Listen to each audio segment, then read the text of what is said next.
আসসালামু আলাইকুম, welcome to রূপালিস kitchen. আজকে আমি আপনাদেরকে দেখাবো টিকা কাবাব রেসিপি। প্রথমে আমি এখানে 2 কেজি গরুর মাংস, তেল চবড়ি হাড় ছাড়া মাংস আমি সিদ্ধ করে নিচ্ছি। এখানে প্রেসার কুকারের ভিতরে আমি ভালোভাবে সিদ্ধ করে নিচ্ছি। এর ভিতরে আমি দিয়ে দিয়েছি গোটা পেঁয়াজ 5-6টার মতো, আর 2 চা চামচ লবণ, আর এর ভিতরে আমি দিয়ে দিচ্ছি 3-4টার মতো দারচিনি, 2টা তেজপাতা, 6টা বড় সাইজের এলাচ। এখন আমি এর ভিতরে পানি দিয়ে দিচ্ছি পরিমাণ মতো। পানি দিয়ে ভালোভাবে নেড়ে চেড়ে আমি একটু সিদ্ধ করে নেব। এখন আমি প্রেসার কুকারের ঢাকনাটা লাগিয়ে দিয়ে তারপরে আমি ভালোভাবে সিদ্ধ করে নিচ্ছি। আমার মাংসগুলো সিদ্ধ করা হয়ে গেছে, ভালো করে শুকনা শুকনা করে আমি সিদ্ধ করেছি। এখন আমি পাত্রে নিয়ে নিয়েছি। এখন আমি সিদ্ধ মাংসগুলোকে ফুড প্রসেসরের ভিতরে দিয়ে ভালোভাবে কিমা করে নিচ্ছি।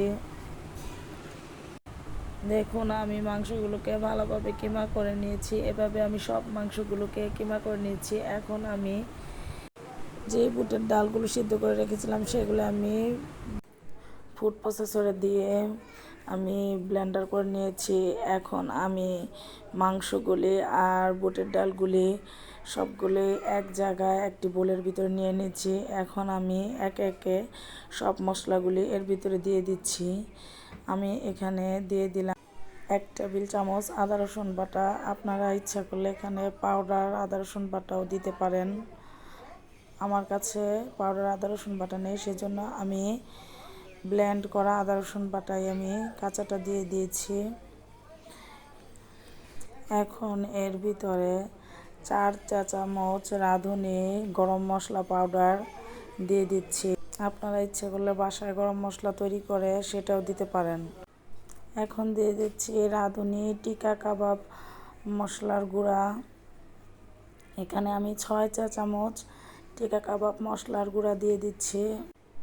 এর ভিতর আমি দিয়ে দিচ্ছি 2 চা চামচ লবণ, 1.5 চা চামচ গোলমরিচের গুঁড়া, 2 চা চামচ মরিচের গুঁড়া।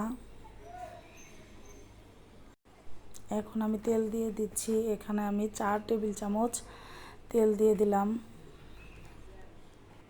এখন আমি এর ভিতরে দিয়ে দিচ্ছি ডিম। এখানে আমি 4টি ডিম ভেঙে দিয়ে দিয়েছি। দিয়ে ভালোভাবে মিশিয়ে তারপরে আমি এর ভিতরে আরও 4টি ডিম দিয়ে দিচ্ছি। এবার আমি ভালোভাবে মেখে মিশিয়ে নিচ্ছি।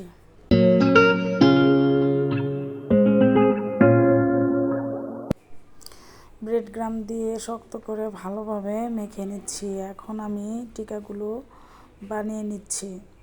দেখুন, খুব সুন্দরভাবে আমার টিকাগুলো হয়ে যাচ্ছে। এভাবে আমি একে একে সব টিকাগুলো বানিয়ে নেব।